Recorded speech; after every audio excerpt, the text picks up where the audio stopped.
ಆ 18 ದಿನಗಳು ಕುರುಕ್ಷೇತ್ರ ಯುದ್ಧದ ಕುರಿತಾದ ಒಂದು ಅದ್ಭುತ ಪುಸ್ತಕ ಇದು.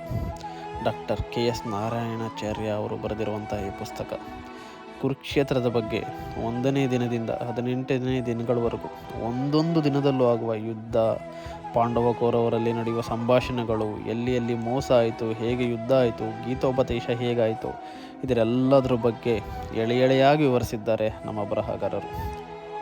ನಮ್ಮೆಲ್ಲರಿಗೂ ಮಹಾಭಾರತ, ಕುರುಕ್ಷೇತ್ರ ಎಲ್ಲದರ ಬಗ್ಗೆನೂ ತಿಳಿದಿರ್ಬೋದು.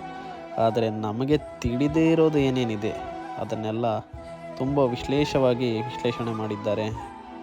ಮಹಾಭಾರತದಲ್ಲಿ ನಾವು ಒಳ್ಳೆಯವರು ಅಂದ್ಕೊಂಡಿರೋರೆಲ್ಲ ಕೆಟ್ಟವರು ಅನ್ನೋದು ಅನಿಸುತ್ತೆ. ಯಾಕಂದರೆ ನಾವು ನೋಡಿರೋ ಸಿನಿಮಾಗಳಲ್ಲಿ, ಓದಿರೋ ಪುಸ್ತಕಗಳಲ್ಲಿ ನಾವು ಓದಿರೋದೇ ಹಾಗಾಗಿರುತ್ತೆ.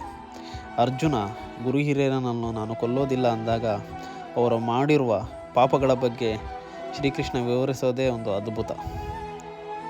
ಇನ್ನು ನನಗೆ ತುಂಬ ಇಷ್ಟ ಆಗಿದೆ ಏನಂದರೆ ಕೃಷ್ಣನಿಗೆ ಅರ್ಜುನನ ಮೇಲಿರುವ ಪ್ರೀತಿ. ಕೃಷ್ಣ ಒಂದು ಸಂದರ್ಭದಲ್ಲಿ ವಿವರಿಸ್ತಾನೆ, ನನ್ನ ತಂದೆ ತಾಯಿ ದೇವಕಿ ವಾಸುದೇವನಿಗಿಂತ, ನನ್ನ ಸಾಕು ಸಲಹಿದ ತಂದೆ ತಾಯಿ ಯಶೋಧ ನಂದನಿಗಿಂತ, ನನ್ನ ಪ್ರಿಯತಮೆಯರಾದ ರುಕ್ಮಿಣಿ ರಾಧರಿಗಿಂತ ಎಲ್ಲರಿಗಿಂತ ಅರ್ಜುನ ಅಂದನೇ ತುಂಬ ಪ್ರೀತಿ. ಅವನೇ ಇಲ್ಲ ಅಂದ ಮೇಲೆ ಈ ಭೂಮಿಯ ಮೇಲೆ ನಾನಿದ್ದು ಏನು ಪ್ರಯೋಜನ ಅಂತ.